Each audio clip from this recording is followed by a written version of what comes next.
এই ভিডিওতে আপনাদের সাথে শেয়ার করা হবে কিভাবে আপনার পিসি এর ফন্ট সাইজ আপনারা ছোট বড় করতে পারেন। আপনারা দেখতে পাচ্ছেন যে ডেস্কটপে যে আইকনগুলো রয়েছে এই আইকনগুলোর ফন্ট সাইজ তুলনামূলকভাবে অনেক ছোট, এবং আমরা যদি ফাইল এক্সপ্লোরার ওপেন করি তাহলে দেখতে পাবেন যে এখানে ফন্ট সাইজগুলো ছোট রয়েছে। তো এই ফন্ট সাইজগুলোকে বড় করা যায়, এবং আরো এটি নরমালি রয়েছে, এর চেয়ে ছোট ফন্ট সাইজ হয় না। এর চেয়ে আপনারা যদি চান তাহলে কিছুটা বড় করে নিতে পারেন। ফন্ট সাইজ বড় করার জন্য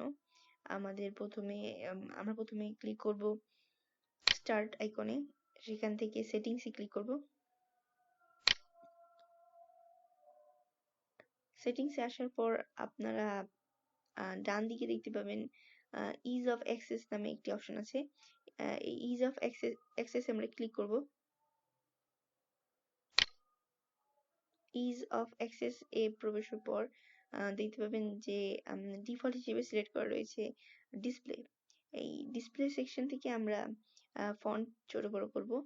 এক্ষেত্রে আপনারা দেখতে পাচ্ছেন যে মেক টেক্সট বিগার একটি অপশন রয়েছে, এর নিচে স্যাম্পল টেক্সট রয়েছে, আর এরপর একটি বার পাবেন। এই বারটিকে সামনের দিকে অথবা পিছনের দিকে নিয়ে আপনারা টেক্সটের সাইজ বৃদ্ধি করতে পারেন। দেখতে পাচ্ছেন যে স্যাম্পল টেক্সটটি কিন্তু বড় হচ্ছে যখন আমরা পার্সেন্টেজটিকে বৃদ্ধি করছি। এক্ষেত্রে আপনাদের আমি বলতে চাই যে অবশ্যই পার্সেন্টেজ অনেক বেশি বৃদ্ধি করবেন না। এক্ষেত্রে আমি আপনাদের দেখানোর জন্য %169 দিয়ে অ্যাপ্লাই এ ক্লিক করলাম। দেখতে পাচ্ছেন যে হ্যাঁ, সব টেক্সটের সাইজ পরিবর্তন হয়ে গেছে। এবং যদি আমরা ডেস্কটপে যাই তাহলে দেখতে পাবো যে টেক্সটের সাইজগুলো দেখতে পাচ্ছেন যে লোগো এর যে সাইজ রয়েছে টেক্সটের, সেগুলো সব অনেক বড় হয়ে গেছে। অবশ্যই এত বড় সাইজ ডিলিট করবেন না, কারণ এক্ষেত্রে ব্রাউজিং এর ক্ষেত্রে ব্রাউজারে প্রবেশের পর প্রবলেম দেখা দিতে পারে, মাঝে মাঝে প্রবলেম দেখা দেয়। আমার ক্ষেত্রে প্রবলেম দেখা গিয়েছিল।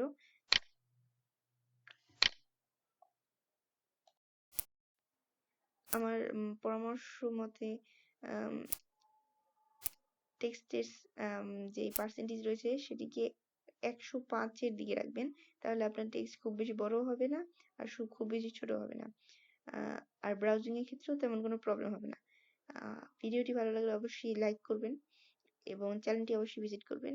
এই চ্যানেলে ব্রাউজিং এর জন্য সুবিধাজনক অনেক টিপস দেওয়া হয়। ধন্যবাদ।